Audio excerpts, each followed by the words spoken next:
some sparrows, these songbirds. I've learned that in the beginnings of my day, one way I like to allocate with my environment is naturally. And some of that is just with the way the trees feel when I'm driving my kids to school. Um, the birds that we have that come around the house, there's these sparrows that cuddle around in the bushes to the house next to us. And they're just such a warmth to me whenever I see them. Sometimes they're singing, sometimes they're just cuddling. They sit on top of the roof and kind of just I'll look out my kitchen window and I can see them all sitting there looking at me and I'm looking at them. And I have a connection that I've made with them. And when they're not there, I notice. And when they are there, I notice like we have a relationship and it's felt. And I can feel their warmth inside of my heart. I do. And I project that back to them. I decided today to look up, some meanings behind the sparrow.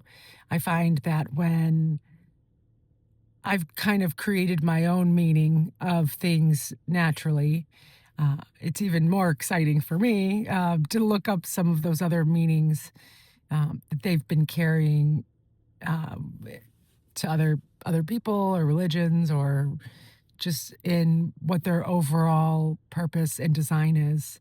And it's just like all things in this world, everything connects together and creates a bigger meaning. And so one way that I like to share my wisdom in my own being and to anybody else that's caring to listen is to share these middle ground growths that I go through that help me enjoy each part of my day, noticing what's around me that's noticing me, and um, be able to share that relationship that I create naturally with things, I think is very important because those things give me endurance through the day. They help me see my place in this world as a connector, as something that notices. Um, and like I said before, it definitely helps me feel noticed when these things are paying attention. So for maybe your own good as well, here is some information on some sparrows, these songbirds. Sparrows. Sparrows carry quietly powerful symbolism. They're small, common, easily overlooked, and that's exactly why humans have read so much meaning into them across cultures. Here's the heart of it: the core symbolism of sparrows: humility and the sacred ordinary. Sparrows symbolize the idea that nothing is too small to matter. They remind us that everyday life, routine, modest, and perfect, is still worthy of attention and care. Community and belonging. They live in flocks, huddled for warmth, and thrive together. Symbolically, sparrows represent mutual support, shared survival, and the strength of staying connected. Resilience and preservance. Sparrows survive harsh climates, scarce food, cities, storms. They don't dominate, they adapt. That's why they're often linked to quiet endurance and soft strength. Joy and simplicity. Their chirping, hopping, and constant motion connect them to lightness of spirit, playfulness, and the finding joy without excess. Some cultural and spiritual meanings. Biblical and Christian traditions say sparrows are a symbol of divine care. Quote, "Not one sparrow falls to the ground outside of your Father's care." They represent being seen even when you feel insignificant. Celtic and European folklore often associate with home, hearth, and protection. A sparrow near the house was a good omen, life continuing, warmth present. Asian symbolism, especially Chinese and Japanese.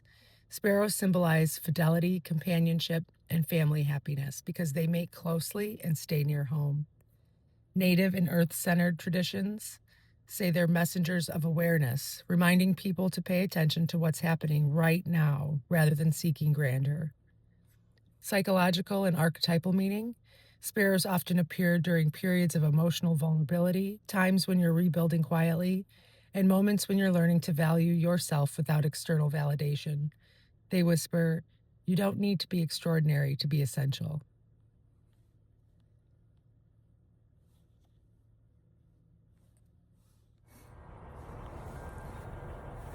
The thing with me and these sparrows that decide to come back every day to the same place, they don't live there and sleep there, but they choose to come back there. I value that. And I pay attention to it because what we pay attention to is what we create. And so sometimes we forget that we pay attention to a whole bunch of things that we don't want to actually keep creating. But the more attention we give it, the more it creates it, whether it's something we love or hate. You know, there's this idea about understanding the way things work in the world, and you kind of have to put yourself out there to realize all the different lengths of how something can be explained and all the different ways that something maybe was used or manipulated or created or conjured or whatever, and you fall into these conspiracy worlds of things that I guess at some point you needed to know existed, but then then what? Well, the more you pay attention to those things, whether you agree with them or not, or notice how they got there or not, you're still giving it attention. And so then what? Then you start realizing that what you pay attention to is what matters. So our family, our friends, ourselves, we got to go to ourselves to get back to the family and friends. And then for me to find myself took nature for me to find myself. I started to see my own interaction and play with these wild growing things around me. The birds help me with that.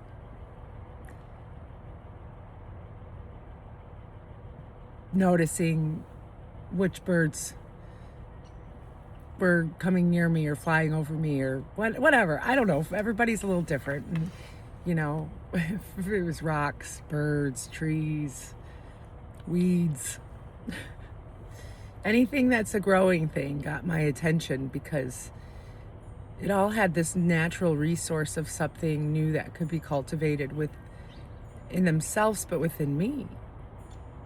I was able to start to see myself growing with these things symbolically and literally, as I changed, we were all kind of changing. And if I'm going to give my attention to something that I want to see grow, it should be those growing things. So yeah, yourself, your kids, your families, the things that you want to grow. And some of those things might not be something that want to grow with you, and you'll figure that out and work it out. But